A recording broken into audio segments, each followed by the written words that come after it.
Hello, everyone, and welcome to a scene for London the Requiem. And we start the scene at a mechanic shop in a borough that I still have to decide, to be honest. So apologies for that.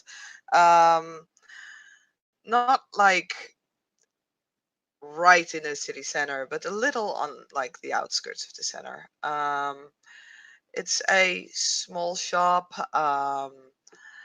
It doesn't look very well kept, but it is as clean as a workshop can be, or a car shop can be, really, with the scent of oil and that kind of stuff hanging in the air, probably like benzene fumes. And yeah, there is Ali Katz, who is actually working there on her bike. Probably putting some new tires on. Just, some basic stuff.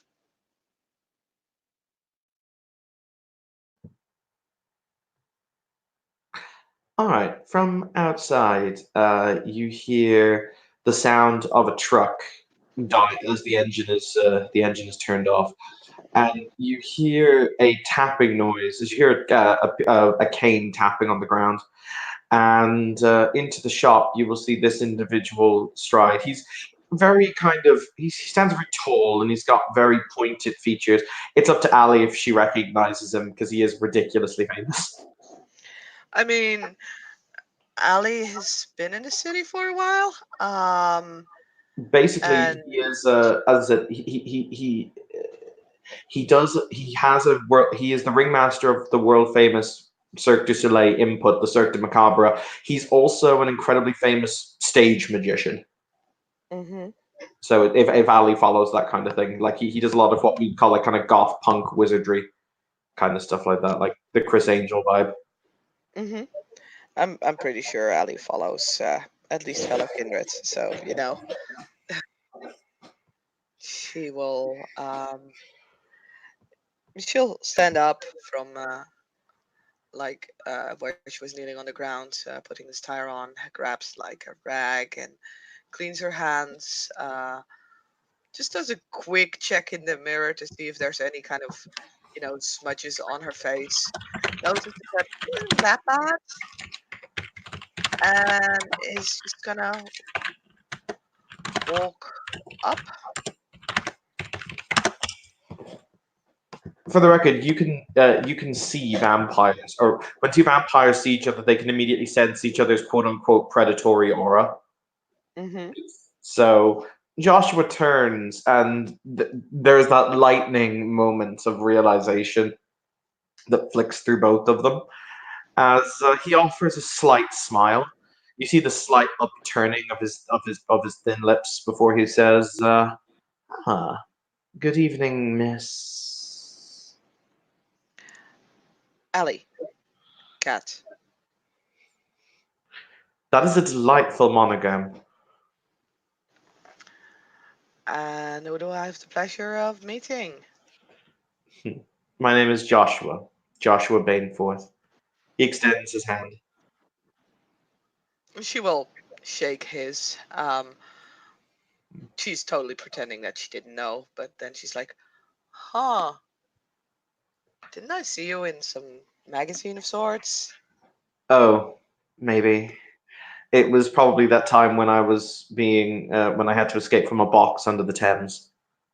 Huh? That river is filthy. I was gonna say it sounds kind of fishy, but hey, No, are you kidding me? I don't think fish have lived in the Thames in 100 years.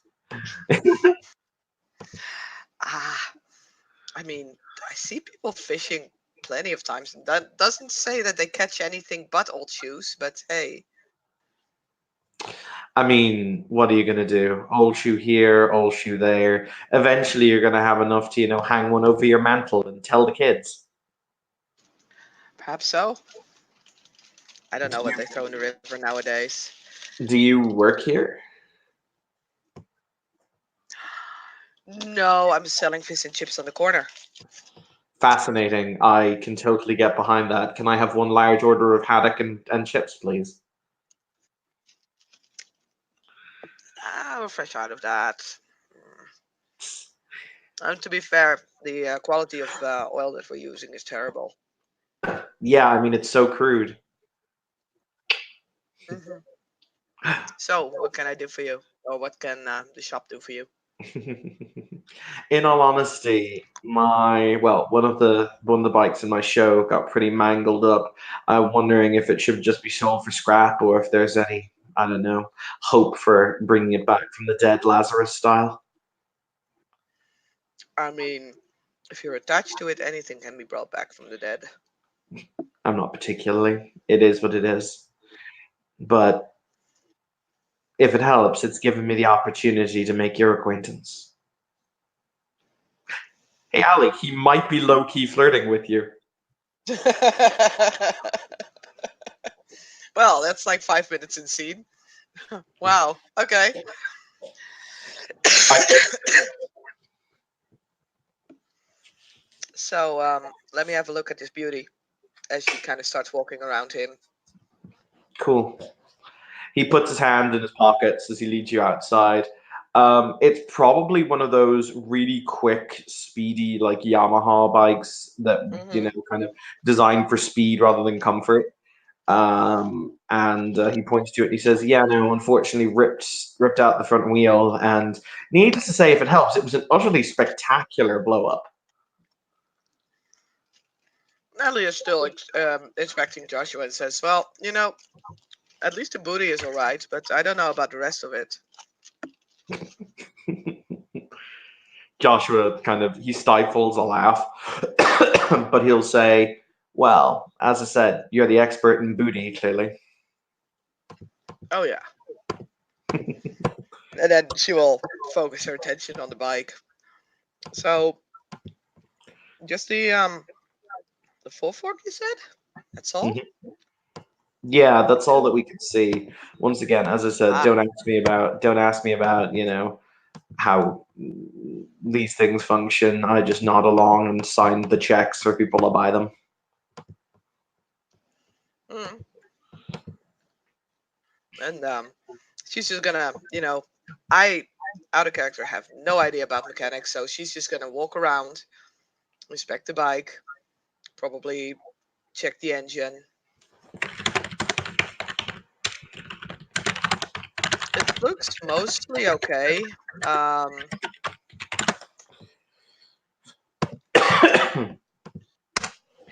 you'd need to get a new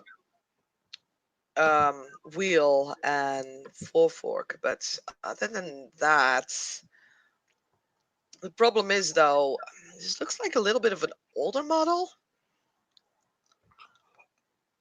Hmm. It's gonna be hard to get those parts. Like, it's not so much that um, hmm, I mean, perhaps I could get one of the newer ones and see if I could.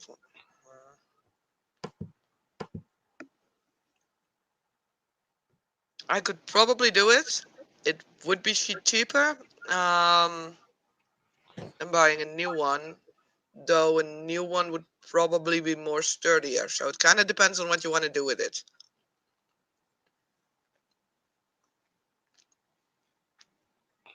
I mean, as I said, I'm not overly attached. If you think that it would just be cheaper to get a new one, sure, I'll probably just look into getting a new one. That doesn't necessarily. It wouldn't necessarily be cheaper. Um, and if you were just going to drive around with it, I'd definitely say just get the parts or get like a newer model part and get that on. Maybe some extra bolts on the sides, and you'd be fine. The problem is the way you're saying what you were saying is you're kind of using it for stunts, and in that case, I would say you'd probably be better off with a new one because it would have more quality on it altogether. Everything would fit, so it wouldn't break apart that fast. I get you. Okay, cool. Yeah, that's what I'll look into. After all, I wouldn't want to. Well, I've lived a long time. I'd like to continue living. There you go. That would be my advice. Cool. So I have to admit, I'm curious. If you don't mind my asking, I can do the proper full intro if you like. So Joshua Bainforth of the Scion of the Lucia Sanctum, the true way of the Church of Longinus. And what about you? Of Clan Deva, coincidentally. Mm. Ah, well, Carthian, Gangrel. Nice. The head vet at my circus is a member of your clan. Head vet. Okay, sure. What can I say? Your clan are known to have their connection to animals. Hers is just, I don't know, more of a connection, I guess.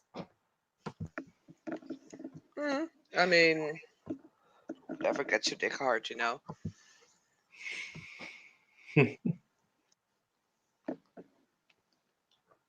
I mean, there's all sorts of animals. If you connect with the furry kind, that's cool. And what do you connect with? I connect. I connect with those on two legs. Good to know. Well, He smiles, but he'll say, "So, yeah, Carthians. I've met one or two of your community. They are very spirited. I would say you've met one if one of them is your vet. No, no, I've met a Carthian. She's not a Carthian. Oh, sorry. What am I thinking? Ah, I mean, spirited, passionate. Hmm. We just fight for a cause. I think that's the most important thing of all. I mean, doesn't everyone in their own way? Some could say I fight for God, but I'm not preachy about it. I mean, they say God is a. Hmm, I was gonna say cursed, but in your case, probably a cause.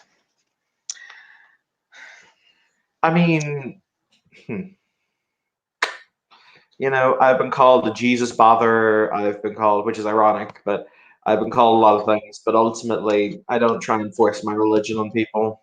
But the fact of the matter is that we try to do good, and in the end, if you try to do good, then I believe that evil will Will only be not truly prevail. victorious in a world where good people do nothing.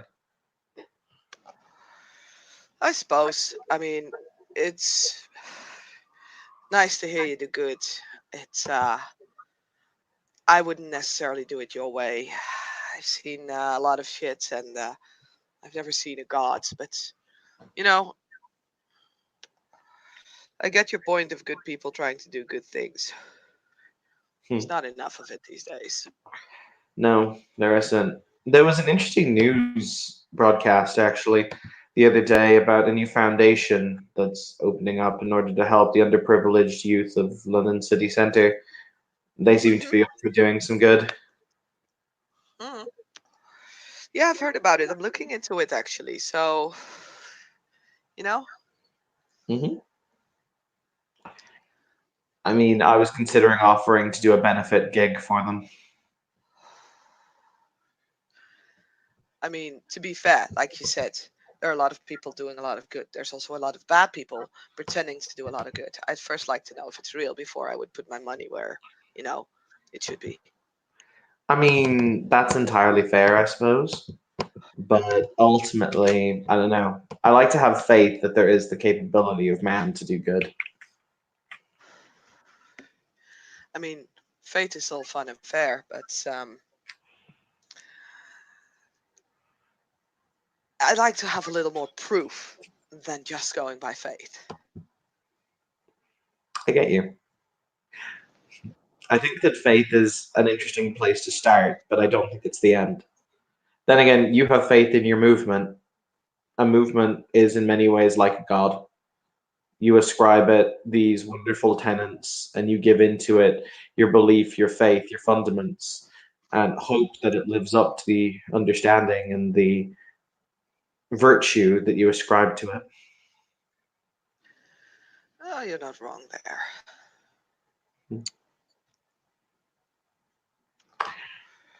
By the way, I'm Yeah. curious. So a couple of days ago, myself and my associate, Dr. Morrow, the gangrel that I spoke of, went down into the London City sewers, and we found a handful of. Do you know what revenants are? Revenants. Aren't they like some form of ghouls?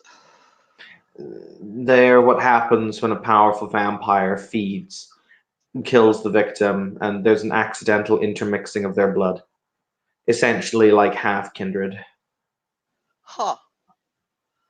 Must say I never heard of them. Hmm. They are well, They're behind the killings of the other news report lately. yeah. They've Huh. been dealt with.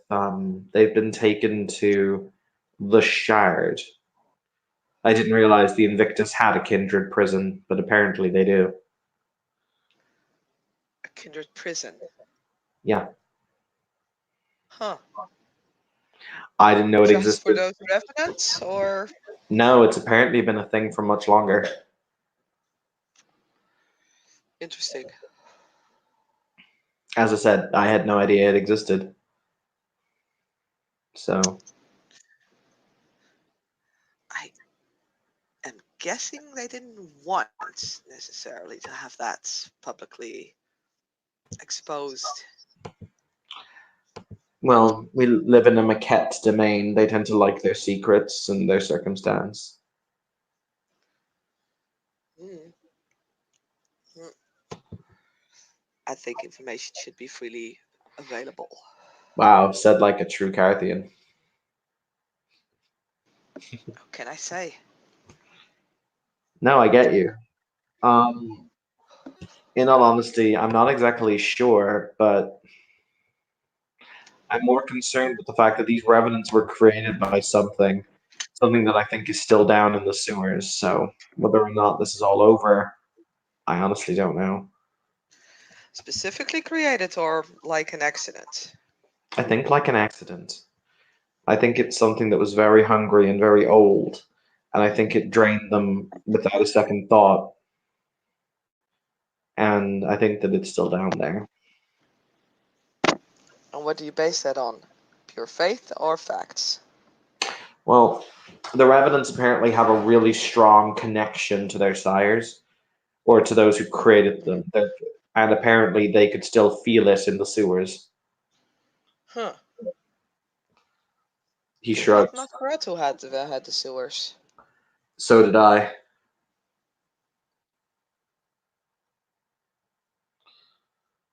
Hmm.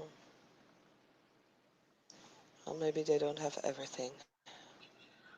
I mean, it is what it is. I mean, if it becomes a problem, it can't stay what it is. See, on that, you and I are agreed.